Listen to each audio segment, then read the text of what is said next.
Hey, good afternoon, everyone. Carm Capriato, good to have you here.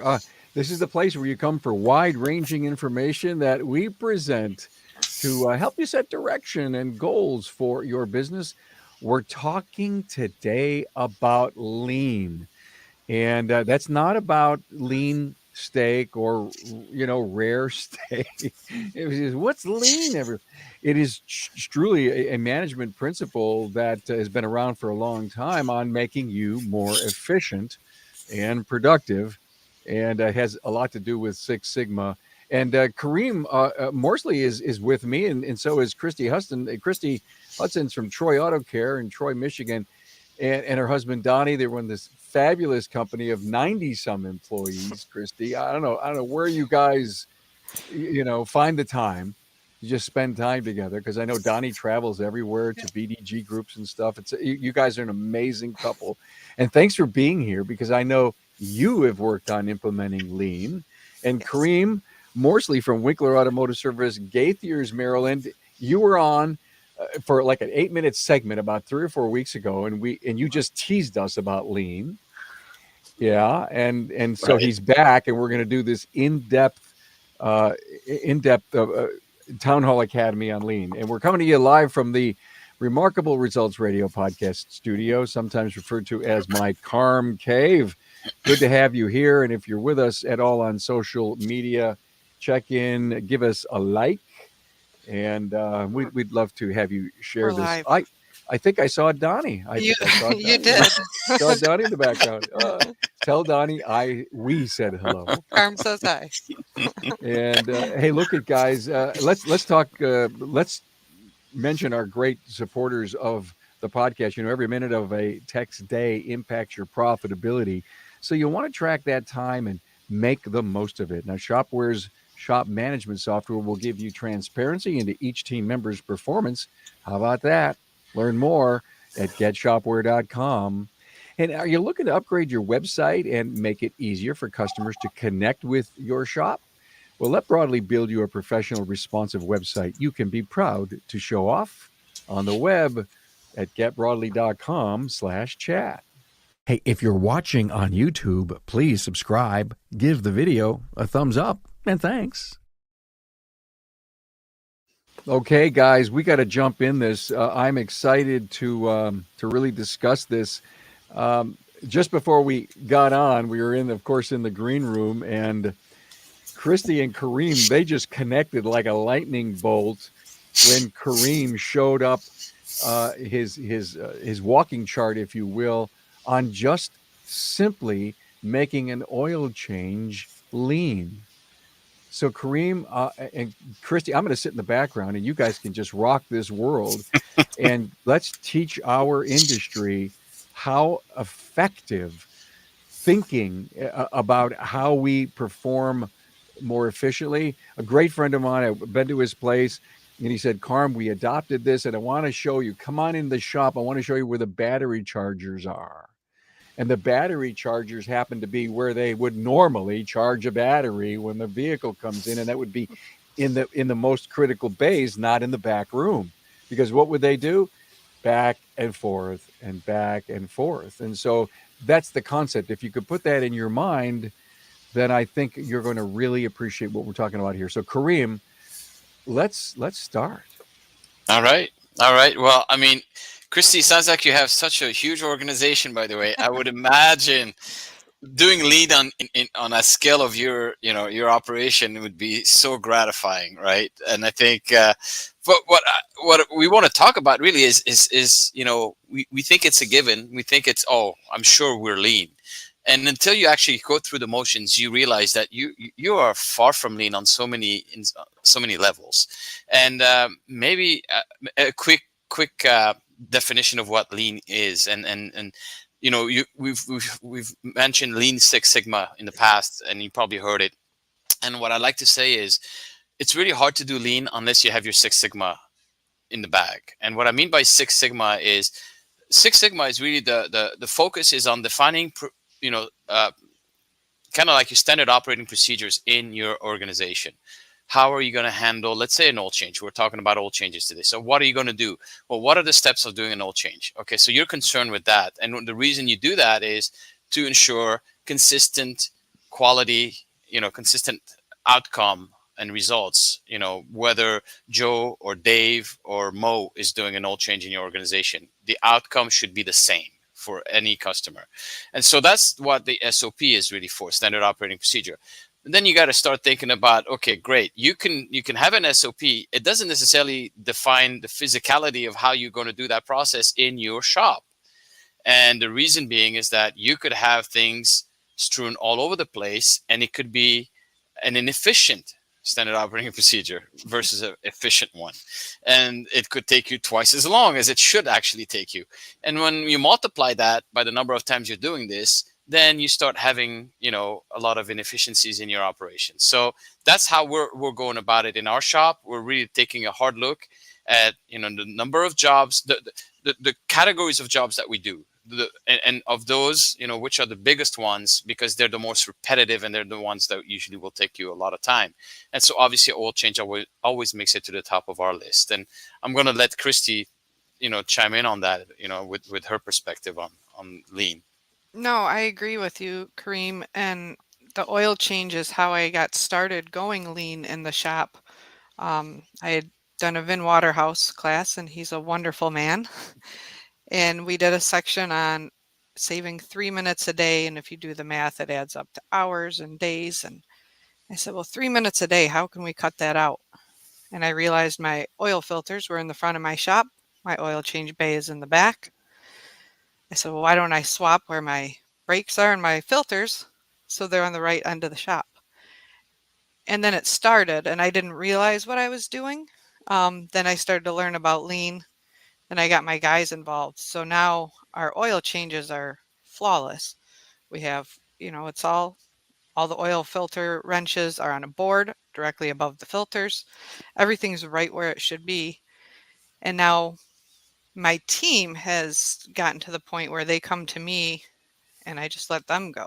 But it's so easy to start. People hear it and they think, oh, that's intimidating. It's so hard to do. And it's really not. No. It's worth all the time and the money that you're saving. You're not making money on an oil change to begin with. So why waste even more time doing it? Absolutely. Yeah. Yeah. And that's exactly how we're seeing it too. And what I love about this is when we started this, my senior tech, which I thought would be the one who may show more resistance because he's been doing this for 30 plus years in the same shop, actually embraced it. And I'll share it with you. I can share it maybe later on, but I can share a little video that shows him taking this very seriously and sitting down at the board and filling in his spaghettis. And I'll go over this if you want. But I think maybe we go let's ahead. do that. Let's do that, Kareem, before we get too far in. And what's spaghetti? Let me see. Yeah, Fettuccine? Is it angel hair? I think let's clarify this by at least you putting up the spaghetti chart and letting our viewers see sure. that. And if you're listening through audio, you may want to get to the website or my YouTube channel and take a look at some of these pictures that Kareem is putting up, and we'll Right. give you a full shot. Go ahead, put up that first. So I'm going to start with the preliminary, right? So you always want to start with the representation, a graphical representation of where your operation is taking place. So in our case, it's going to be our shop. So we get a plan view. I'm fortunate enough that I know how to use some software out there, SketchUp. So this is to scale. So this is our floor, and the bottom gray is the toolboxes. The bottom of the page is the bay, and the top is our storage area where we put everything else. So what I've asked is each one of my techs to take some time to do a spaghetti diagram. And what a spaghetti diagram is really basically tracing every single step of the operation that you do. Try to put the number, so step number 1, step number 2, and also try to put the time it takes you to do that step. Okay, so this is what we end up with. Okay, so this is the spaghetti diagram of an oil change. And you can see how my senior tech in green is very, let's just say that if he had a goal to do 10,000 steps in a day, he'd break it every single day. And it's not necessarily what we want. But anyways, this is a great starting point because it's creating that self-awareness. What am I doing? And when they started doing that, they realized, I said, oh my God, I had no idea I was doing that. That looks very silly. and the same thing with me. I said, oh, I can't imagine. I can't believe I'm having you guys walk that much. That's very silly. Yeah, So what an overview that it takes. And did the entire team get on board? yes, yes, they did. And it was very gratifying to see that from the most senior tech to, the most junior tech, obviously, in our GS. They all knew that they have a part to play in that. And if we're going to be more efficient, we're going to be more productive. We're going to do, the idea is to do as much as you can within a given amount of time without killing yourself. Yeah. That's it. And So, and so that, yeah, Christy. Well, but before we move on, Vin was attempting, and I've actually seen Vin's class on his saving 3 minutes, right? Mhm. And I can't imagine, Kareem, what you guys may have saved in the time to actually get the job done. right. So at this point, literally, this is a work in progress right now as we speak, and we're Okay. implementing the solution, starting next week. But we're probably going to save in the order of 3 to 5 minutes, and Every that's oil huge. change. Yeah, Yeah. I mean, we It's do it with huge. 2,000 oil changes, so you do the math. That's considerable time. So by the end of the week, you have time to do more. We have time to do more. We have time to also, you know, add on the other jobs. Like we have preventive maintenance, which is our second biggest category of jobs. And that's a little bit more challenging because, we've got brake fluid changes, we've got coolant changes, we've got, different fluids. And so now it becomes more of okay, how do we position everything? And everything's going to be pretty much built around the oil change because the oil change is the cornerstone. Wow. Let's see that video. You walk us through that video. Yeah, so this is my senior tech literally taking time to sit down in our break room.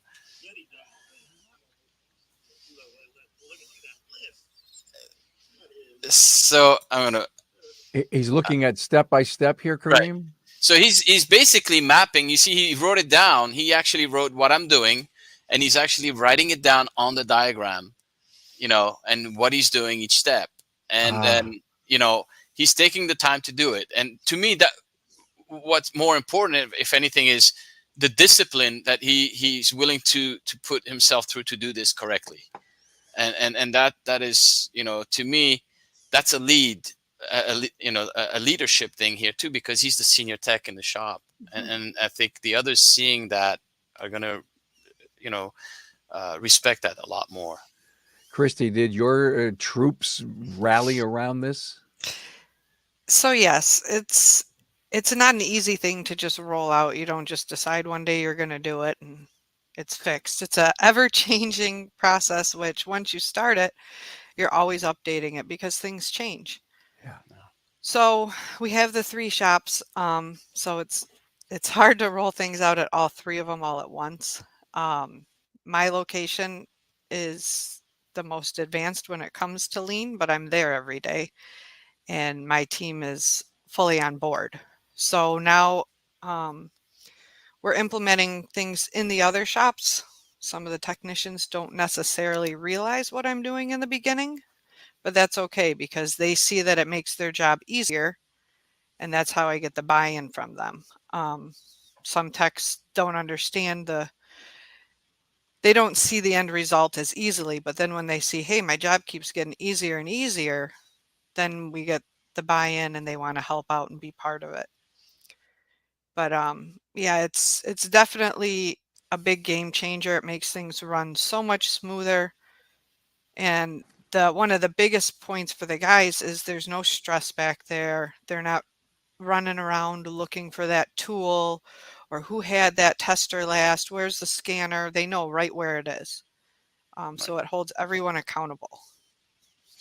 And you said something very important, Christy, which is this is an ongoing thing. Like, this is just a starting point. What I showed and shared with everybody here, Carm, is just a starting point.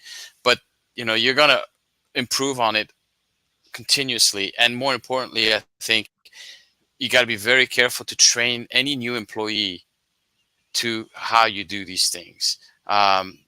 We have new employees that come in all the time. Unfortunately, that's the name of our business. But you don't want that to be a disruption to your operations. And so we talk about onboarding. That should be a huge part of your onboarding, which is before you even do an oil change in the shop, you're going to see how we run an oil change. And then you're going to have to basically graduate on the process. Yeah. So let me stop for a moment and say that lean is the process of creating leaner SOPs. Once you figure out that we're going to move steps out of the way and move product tools around, as an example, make them more accessible, then you probably write the new SOP around it, and then you teach from there. So the new person who's coming in doesn't really realize it, but he's kind of integrating himself into an already lean SOP. Right. To your point, the SOP actually, what I love about lean is you can marry that with video. And so your video is actually showing how you're doing that operation, which is the lean part. That's just a great idea. Once you got it down, then you can actually, like someone would have a camera on their forehead, right? And they would actually do the job based on the SOP, and they would see how easy it is to move my hand and reach over for that oil change wrench, right, Christy, and come over here. And there was no movement. It was just, we didn't walk anywhere. We just used our hand. I mean, that for someone to, in fact, I have a great idea, because I'm an ideas guy. We film it not only with a forehead camera. Now I know I'm getting a little crazy here, but we have a forehead camera. Then we have somebody doing the same video of that same person doing it from a third person's view. So now you have, anyway. Well, no, you're on track. We do a lot of pictures too. So okay, all right. Here's a picture of what it should look like. It doesn't matter what time of day you go into the shop, morning, midday, end of the day. All that stuff should always be in the same spot. It should always look just like that. So Kareem is doing, it seems, the oil change. Christy, how many other processes have you done this to? Well, it's a work in progress. We started with, you want to do your most repetitive jobs. So I'm in a 20 group with Vin Waterhouse too. So we're always updating that, our top 15 most repetitive, which is different for every shop. So some of the things I do are like vehicle inspections. That's an easy one. Their tablet should be attached to their box. But we do it with a lot of our stuff. I do a lot of brakes. I'm one of the shops that I believe in having a large quantity of stock, because I don't want to wait. I want to get that job sold and out the door. Anything that is coming back for work, it's pre-ordered. All the parts are separated. When that comes in, the parts are on the cart. They get pushed right to the workstation with the work order. So the guy never leaves his bay. Here's all your parts from your service advisor. So it's right now, the oil change was our first one with, our filters and our batteries and all our preventative maintenance. After that, we've just kind of we haven't focused on a single job, just initial setup of the shop. But even that can change. I just got a new tech there, and we had to move their bays around because he's a stronger tech, so he's going to do bigger jobs. I don't want him in the back by my oil change techs. That's silly for him. He's not going to do oil changes. So even just reorganizing, we've tried, but not everything works either. We tried a couple things, looked great on paper in our heads. We realized we saved a little time, but not enough. Right. Well, excellent. Hey, look, I want to come back to both of you, but I want to take another break out for our partners. Hey, okay, you've just flipped through a pile of papers to find that invoice while your customer waits impatiently. Now, talk about dumb use of your time. You need a digital shop management system that makes you look smart. On the web, See my friends at getshopware.com. Hey, are you missing out on customers who call the shop during off hours? Well, with Broadly's web chat feature, customers can get the answers they need when you're not in the shop. Find out more at getbroadly.com/chat. Hey, I have this side question, Christy. Mhm. You said you stock a lot of brakes. What do you think your coverage is based on your marketplace? 80%? Probably about 75% right now. Okay. So about 7 out of 10 cars, 7.5 out of 10 cars, you're going to go to the shelf and they're going to be there. Now, how do you complement that with rotors or not? Yes, yep, Ah, so you must have a heck of an inventory. I do. Wow. Okay. Well, then, I guess if you can do one more brake job a day because you've saved yourself 20 minutes to a half hour, even though it takes only 20 minutes for the parts store to get here. Well, add that up per brake job, right? I mean, that's how you think about lean. But with that, I'm constantly updating my inventory too. So every few months, my salesperson will come in, I'll have them run reports, see what am I buying, because if you're stocking the wrong stuff, you're just wasting money. And Mm, that's his job. He's my salesperson, so he takes Brilliant. care of me. It's brilliant. It's exactly what should be happening, especially if you're trying to become as efficient as lean will teach you. And in fact, Kareem and Christy, I can imagine that when you start doing this, you just probably can't sleep at night. Say, oh, I got to do the next one, and I got to do the next one. Your team's on board. You're looking at how it's affecting the positivity of the business and the quality of the jobs, the efficiency. I mean, you're booking so many hours, you're getting it done in, you know, Yeah. half the time because you're efficient, you're lean. I don't know if it's true with Kareem, but I tend to get into stuff like this. Lean follows me home. So even when I'm home, I am constantly increasing. I don't have a lot of time at home, so when I'm there, I need to use good use of it.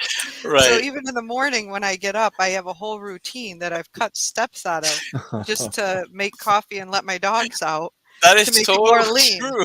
But if people think about it, they're like, Yeah. well, yeah, I moved the sugar closer to the coffee pot so Oh I my don't have to move. God. It's very true. It is so true. I am like this too, and I actually use something that I tell everybody that comes along my path is I say, think of what I call the critical path. The critical path is what is the most important path you need to go from point A to point B. Okay, and you cannot, if you change anything on that path, then you're gonna change the outcome in terms of the time it takes, how long it takes, and potentially the quality. Everything else is a side thing, but the critical path is what you need to always bear in mind, right? How do you make that as efficient as possible? That's by thinking about what's called the critical path, and if somebody looks it up, they'll find exactly what I'm talking about.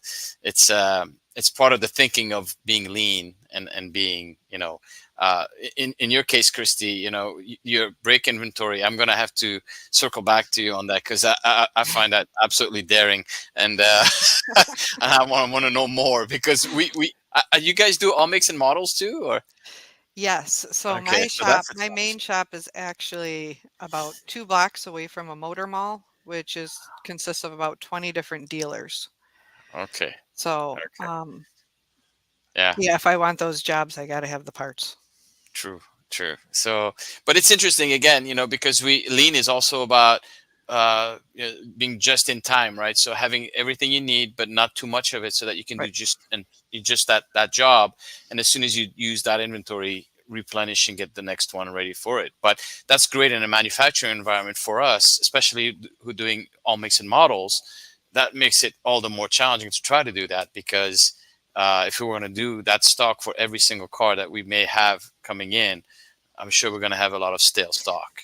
Yeah, that 25% I don't have is a lot of my European models, and Hmm. that it's too hard to guess Yeah, because 1 month it's going to be all one brand, and the next month it's going to be something yeah. else. It's a tough game. It's and you tie up a lot of money too. So Hmm.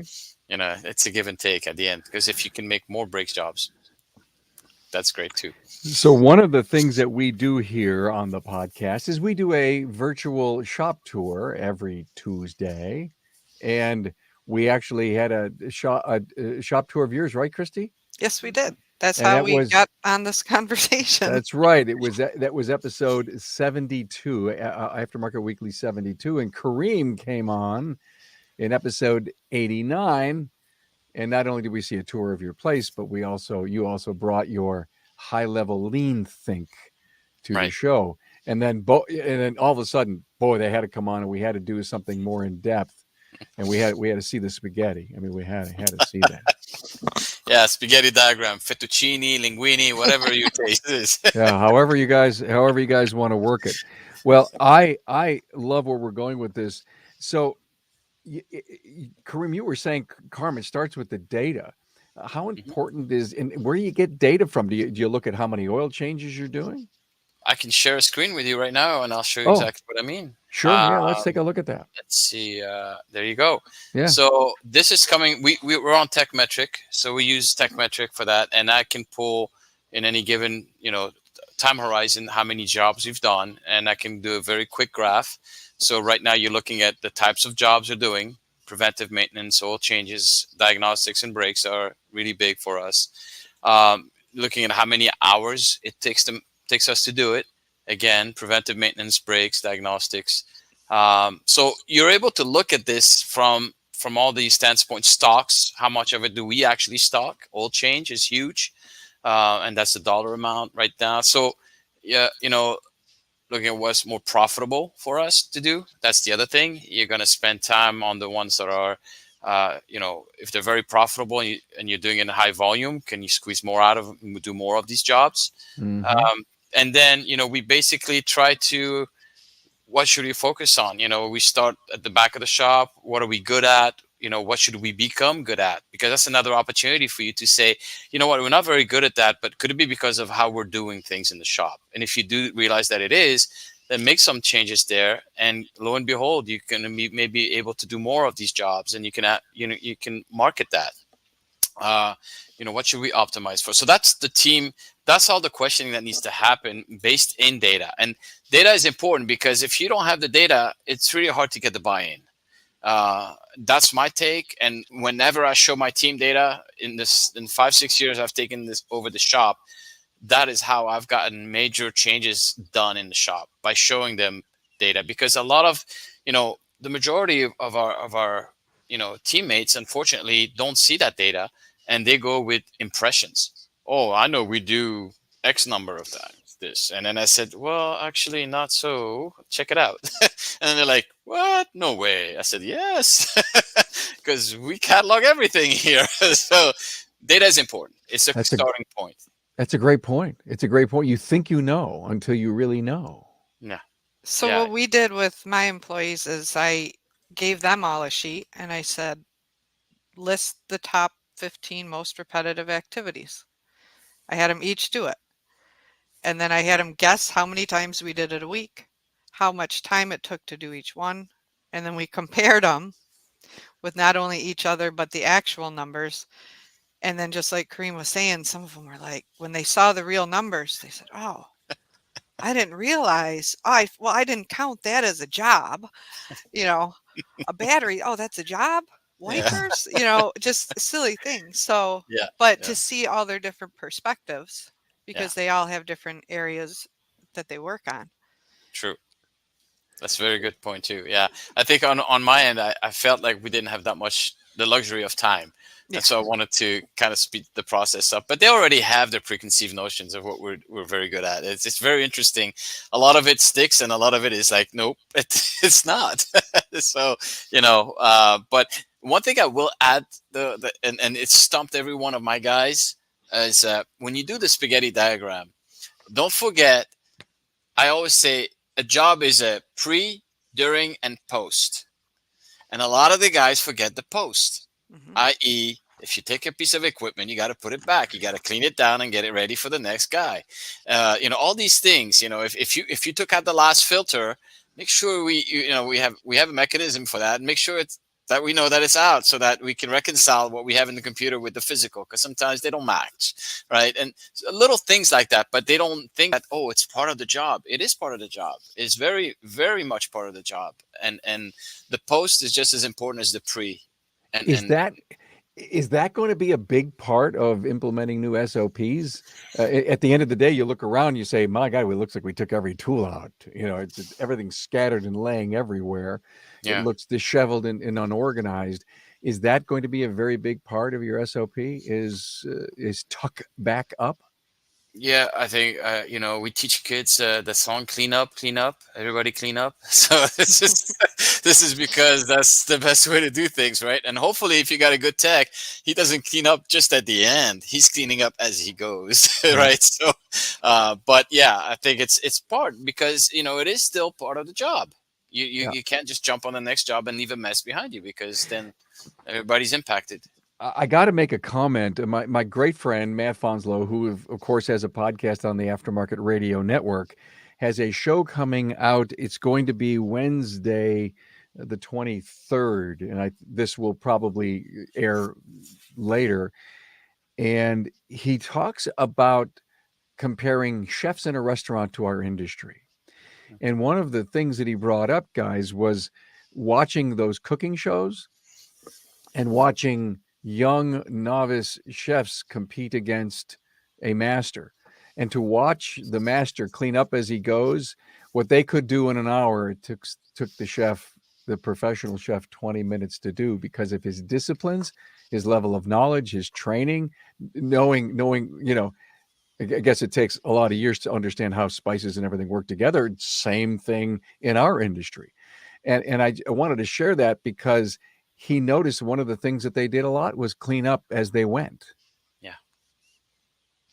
That's not a bad process to have, guys. No, No, it's and actually. Go ahead, the Christy. guys, we do that. We clean as we go, just like if they make a big mess at the end of that job, they're going to stop, they're going to clean it, they're going to wash their bay.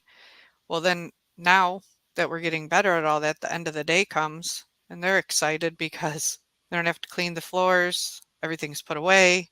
They might have a couple tools, but instead of spending the last half hour cleaning, they spend that last half hour getting ready for their job first thing in the morning. Yeah.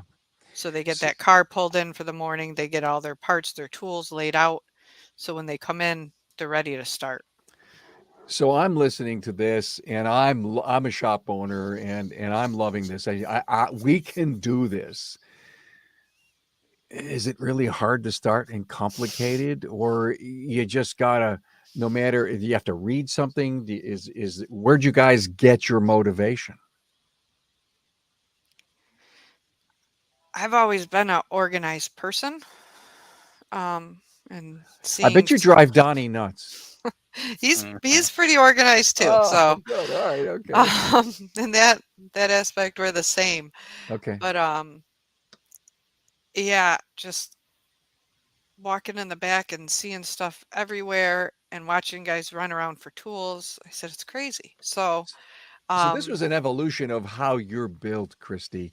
And you basically had to say, listen, I'm this high conformity organized person, and you've got to drag your techs who may not be through this, but but they saw something brilliant in it.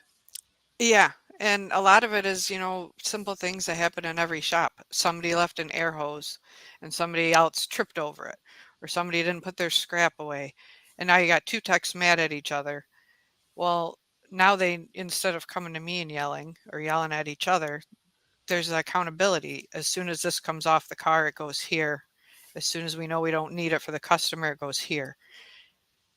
And it's just peaceful. Like I had somebody over at my shop the other day. I took them in the back and they said, "Oh, did you tell everyone I was coming? It's so quiet back here." And I said, "No, it's how it normally is. There's no need to yell and scream." But once they see that it makes it easier, and again, it doesn't happen overnight. You start with one small step and then you go from there. Okay, so let's talk about that, guys. One small step, oil change, perfect place to start. Kareem, it's exciting to have seen your spaghetti chart and the buy-in from your people. And Christy, you've done that a long time ago. how uh, how do we get buy-in, and how often do you have to continue to visit the same process to see if we are in conformity? I think that has to do with the leadership. Number one, you can't expect your staff to do that because you want them to be efficient. You want to provide them the environment to be efficient. So that's kind of your responsibility to follow through. You ask, how do you get the buy-in? I think the buy-in is let's do an experiment, guys. Let's do an experiment. Let's take the oil change. Let's just give ourselves whatever 2-3 months, and let's see if the progress is there. And if you see it, then we got 3, 4, 5 big other categories of jobs we could apply it to. And so, but you got to get a win. You got to get a win first, and this is not, and like Christy said, it's not overnight. It's going to take some time, but it's got to be a journey that the leadership of the company is willing to invest in.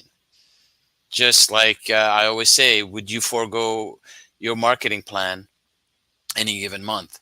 Probably no.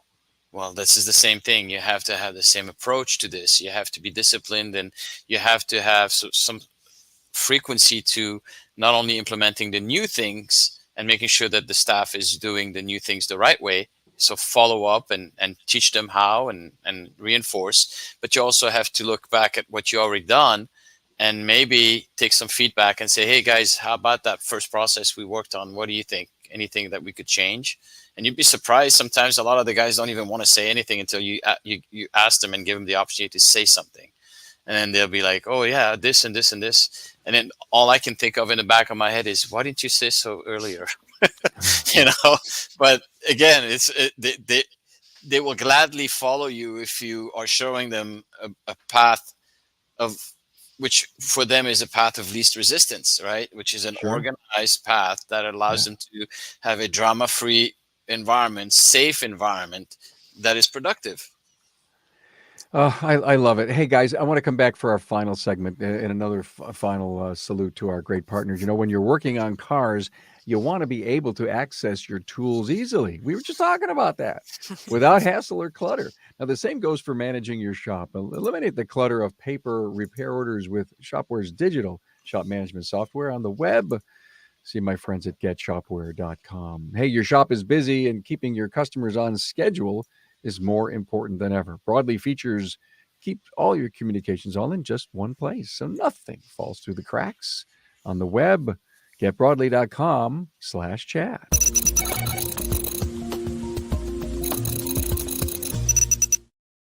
Hey, guys, why do I think this is the next big thing?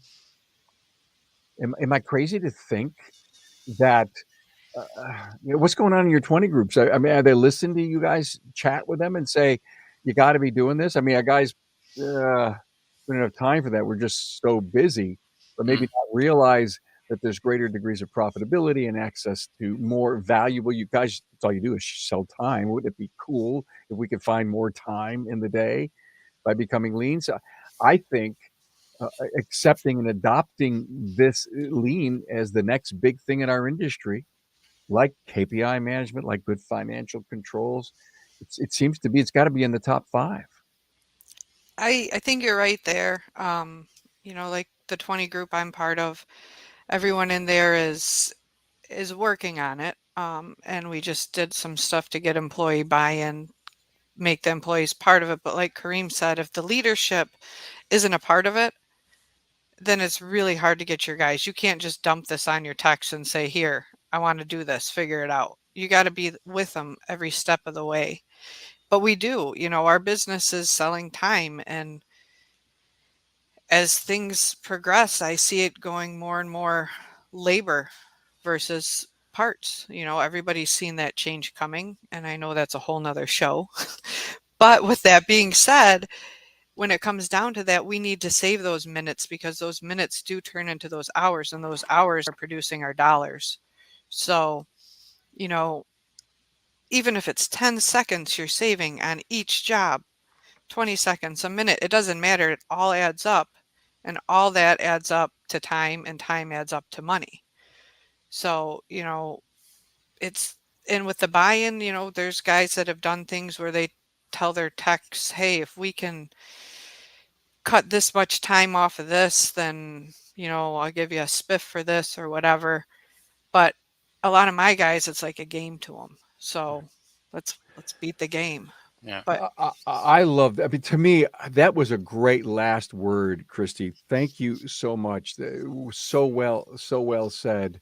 Buy-in, incentives, the realization that we can actually, what we really do is we sell time, and the more time we can add to the clock, the better it is for all of us. Happier customers, happier people, the right profits, the growth of the company.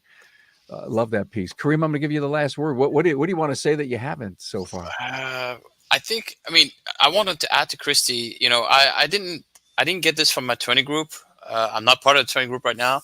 I got this from basically looking at where we're headed, and this is the first time for me. I've never operated in inflationary times, and more importantly, we have a really hard time in our sector, like many others, but it feels like we are particularly hit here with recruiting. And so, I want to make sure that my guys are not burnt out, worn out. They're being kept safe, and they're able to work and be as productive as they can. And also for me, because it's inflationary times, I don't necessarily believe that increasing my prices and my costs is going to be the end solution to my profitability. I think I have to look in deep inside my operations and squeeze everything that I can out without making my team members' lives worse. That's the point. I'm not interested in driving a slave ship.